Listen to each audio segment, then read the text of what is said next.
chapter 12. And the men of Ephraim were gathered together, and passed to Zephon.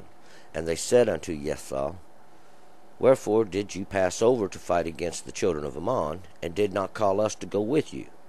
We will burn your house upon you with fire. And Jephthah said unto them, I and my people were at great strife with the children of Ammon, and when I called you, you saved me not out of their hand.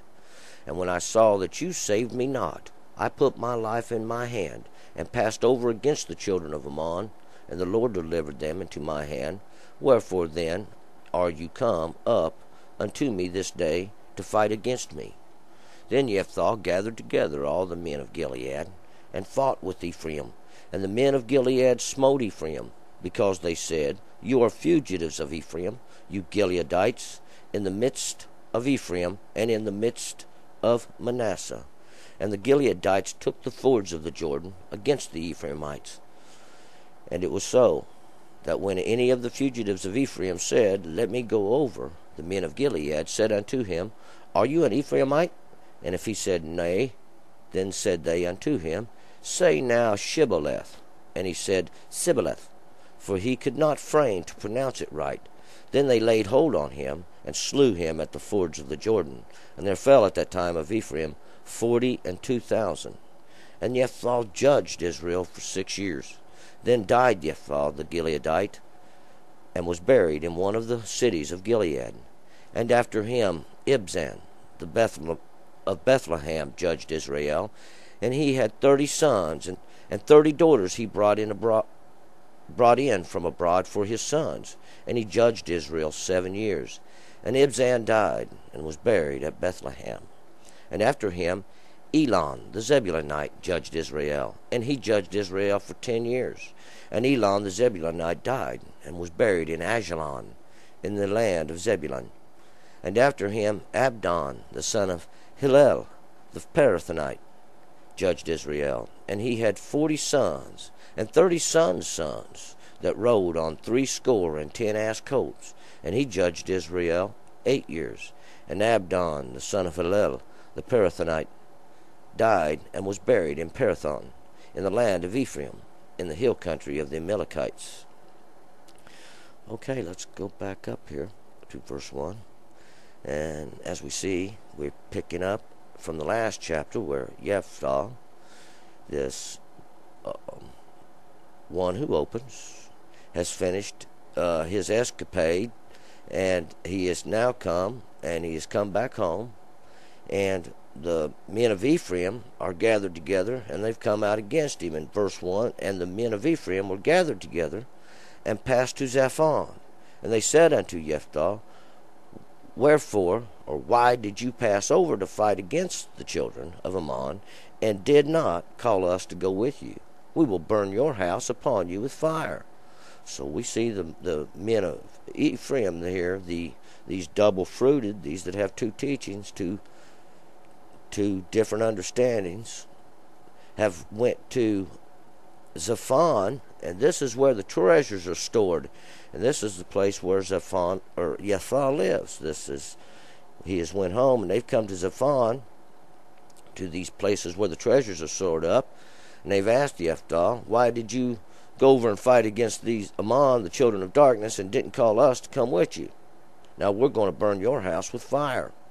So they're angry with Jephthah. Verse 2, And Jephthah said unto them, I and my people were at great strife with the children of Ammon, and when I called you, you saved me not out of their hand. So Jephthah tells Ephraim, he says, We were struggling, and we were fighting against the Ammonites, these children of darkness, and when I called you, you didn't save me out of their hand. Verse 3, And when I saw that you didn't save me, I put my life in my hand, and I passed over against the children of Ammon, and the Lord delivered them into my hand. Now why then are you come unto me this day to fight against me? So now he wants to know, and Jephthah responds to the Ephraimites. He says, Why? This is why. Because when I was in danger, you didn't help me. You didn't come out to help me. I called on you, and you didn't come out to help me. And when I seen you wasn't going to help me, I did this thing myself. I went out and fought against the children of darkness, and God's delivered them over into my hand. Verse 4, Then Jephthah gathered together all the men of Gilead, and fought with Ephraim. And the men of Gilead smote Ephraim, because they said, You are fugitives of Ephraim, you Gileadites, in the midst of Ephraim, and in the midst of Manasseh. And Jephthah, we remember, is the one who opens, and he gathered together all these men of Gilead, Gilead being this place where the stones witness, or these witness of the stones, these witness of these laws. These stones always going to be in reference to God's laws, and here these stones being the stones of witness, or these witnesses of the stones. And they fought with Ephraim, these double-fruited, and the men of Gilead smote Ephraim. So these ones that Jephthah gathered together smote Ephraim, these ones who have two understandings, because they said, You are fugitives of Ephraim, or you have escaped from Ephraim, is what it means. This is what Ephraim's telling these men of Gilead, these witnesses to the law, that you have escaped from Ephraim, you have escaped from the house of the double-fruited, you Gileadites, you witnesses of the stones, in the midst of Ephraim, in the midst of the double-fruited. He's saying that's where you've come from.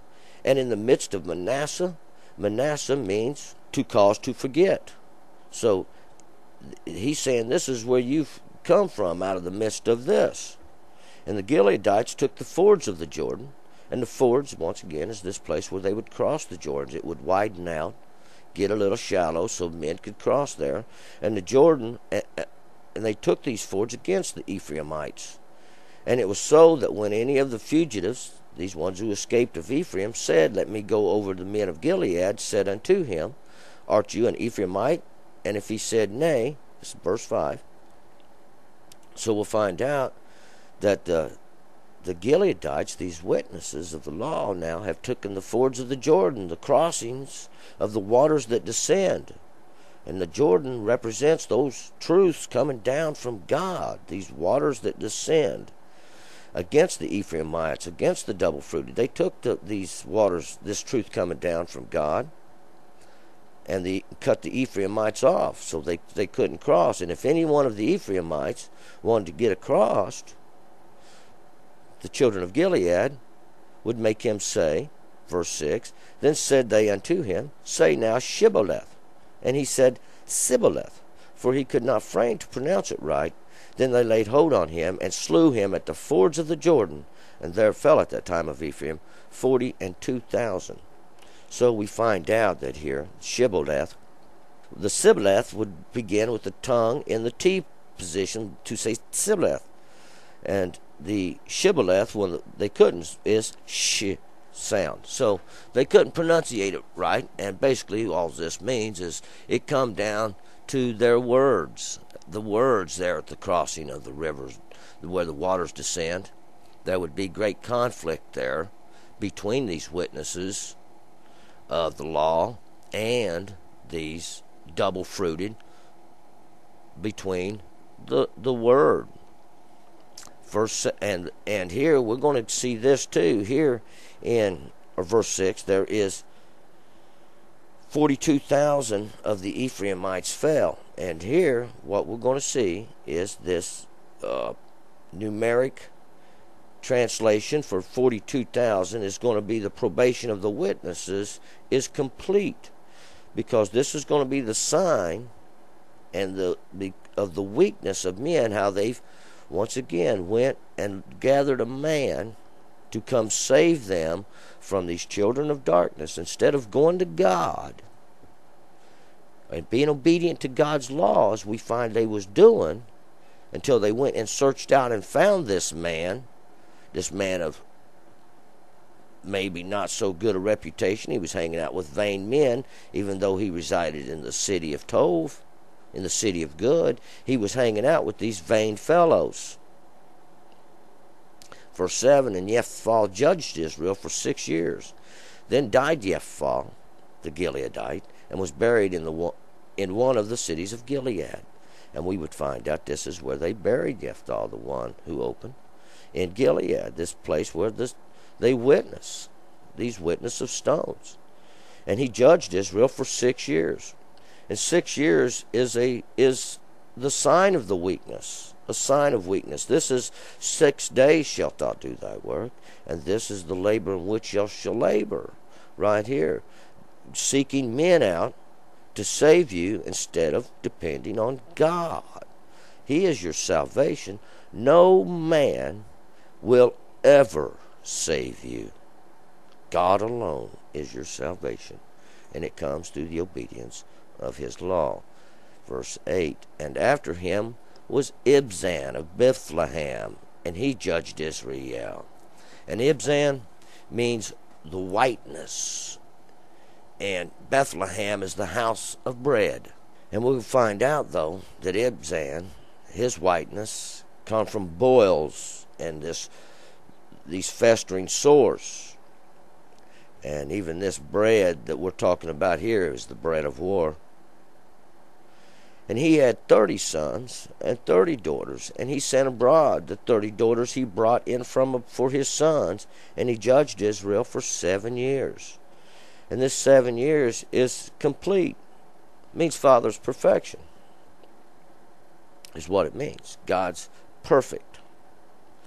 And verse 9, and he had 30 sons and 30 daughters, and he sent abroad, and 30 daughters he brought in from abroad for his sons, and he judged Israel for 7 years. So we see in verse 9 that he had 30 sons and 30 daughters, and he went and got 30 daughters for these 30 sons that he had. Now, so he's making marriages and giving these marriages in, this Ibzan is, and these 30, we know there's 30, 30, and 30, 3 times. 30 stands for the dedication, or dedicated thing to God. And 3 times does it stand for it because it's complete. And this would be the complete dedication to God. And he ruled for 7 years, which means God is perfect. Verse 10, and Ibzan died and was buried in Bethlehem. So we find out Ibzan, this white, the one who's made white in the house of bread, has died, and this is where they buried him. And after him was Elon, verse 11, the Zebulunite, and he judged Israel, for 10 years. And Elon means the strength of a ram, and the Zebulun is always exalted. And here we see this Ajalon, this is the field of strength. And he judged Israel for 10 years. And 10 is always going to be to refer to the law of God. These 10 teachings, these 10 commandments which God give you, this light unto all the world. Verse 12, and Elon, the Zebulunite, died and was buried in Ajalon in the land of Zebulun. Verse 13, and after him Abdon, the son of Hillel, the Parathonite, judged Israel.